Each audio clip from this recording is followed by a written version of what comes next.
Hey, everybody, it's George Blitch, the Son of a Blitch podcast. And I made it 3 years. That's right. Today marks the 3 year anniversary when I first picked up a microphone, sitting across the kitchen table with my buddy Matthew Mitchell, talking about where I was going to go with this podcast.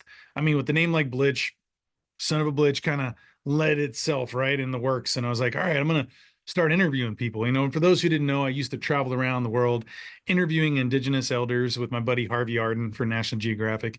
And we would kind of sit at the feet of these elders and ask them to share some wisdom, share some stories, record their history.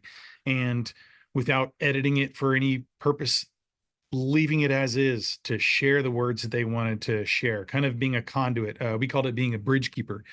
And I kind of wanted to do that same thing when I started this podcast. I wanted to provide a platform to talk to some interesting people that I've met along the way, reaching out to other people who are doing interesting things and really promote those and talk about art and creation. And, whether it's through books or through music, I've been very blessed in, the last few years working with, different publishers and being able to put out podcasts that were with books, Jack Carr, the Brad Thors of the world, multiple New York Times best-selling authors, and being able to work with some of these musicians that have been bands that I grew up listening to and, wanting to perform in as I was a, musician myself. I guess still am, but that was something I always wanted to be the drummer of Nine Inch Nails. And then I get to interview the drummer of Nine Inch Nails. And that was kind of fun. It's about as close as I'll get to sitting in that drum throne. And just having one that I recorded with Tim DeLauder from Tripping Daisy, Polyphonic Spree, another, group of bands that have been inspirational, and a lot of different groups. And there's more coming up. I thought about hitting 100 and hanging it up, and I realized that I'm not going to do that. Now I have some other projects that I really want to work on. And in this next year, I've got a book that I want to finish up about a guy named Bob Lemons, and he was a former slave turned wild Mustanger, one of the most famous black cowboys of all time. He's just a legendary man, and my family worked with him. He had a ranch next to my great-great-grandfather's, my great-grandfather, and they worked together side by side. They were like brothers, man, great friends. And so we have a lot of personal artifacts and a lot of his stories that he's passed down that our family recorded that aren't anywhere else. I mean, there's been a lot of books and little chapters he's been talked about, but never a full-fledged book. So that's something I'm working on a screenplay there too.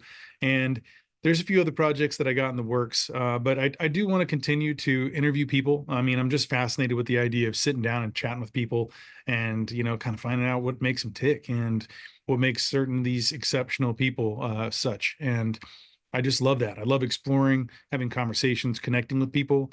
It's something that I feel like I've grown to be much better at. you know, Listening back to some of those earlier podcasts, it was a skill that I was still sharpening back up. I hadn't picked up those tools in the toolbox for, quite a few years. As I said, I used to travel around and do this for a living and interview people, but a lot of times I was behind the camera, setting up the microphones, editing things, building websites and doing stuff. But I wasn't really necessarily the main interviewer. Sometimes I'd sit in that seat, but it took a little while to kind of get those skill sets up to where I could feel comfortable sitting in that seat. And now I feel like I can sit down and talk with anybody about anything. And as many of you guys know, it's a lot of hard work. I'm a one-man show doing this. I'm scheduling all the interviews. I'm doing all the research, and I spend many hours researching each person I'm gonna have on.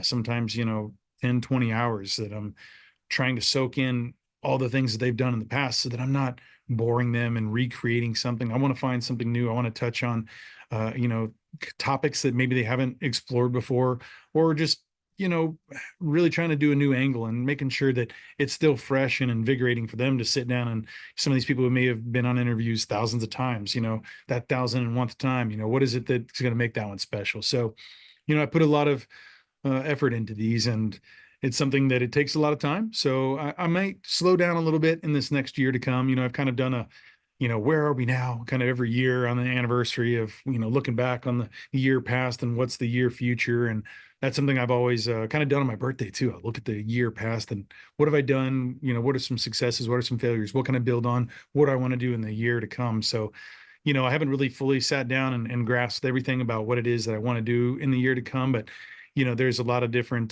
people that I've interviewed that, kind of serially will come back on here. Jack Carr, when he has his next book, certain friends of mine who are, some top end chefs that have some big projects coming out, or some cookbooks, whatever it is that, they're going to be releasing new albums that, or tours that some bands that are coming out will be promoting those as well. And so I'm very excited to see what this next year comes. And I just want to thank everyone who has tuned in to the audio version or the video version of these podcasts, or even the little shorts or reels that I've put out, and who shared those and commented, the giveaways, things we've done, and there's a lot of people who have shown me a lot of support, and it means a lot to me. And I just want to say thank you so much, because, I didn't know that I could get to 100 podcasts, and here we are. And now it's going. I don't know what the end date is on this. I don't know if there's another 100 in me or beyond, but it's been a very fulfilling thing. And I'm just honored that people are out there and they're interested in,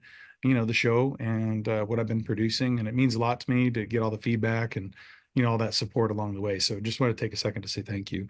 Like I said, guys, a lot of really cool interviews coming up.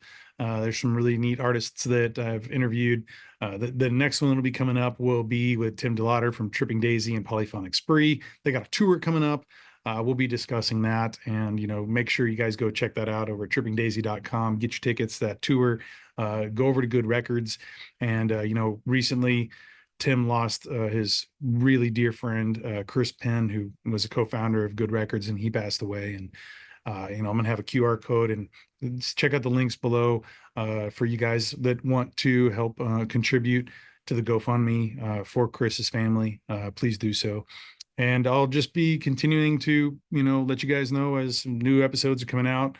Always welcome to give me some suggestions on, people who you think are interesting that I might want to cover. So again, thank you. Thank you. Thank you. Here we are, end of year 3, beginning of year 4. 100 podcasts and growing. Couldn't have been done without all you guys. Thank you again for all the support. And see what's next. Y'all take care.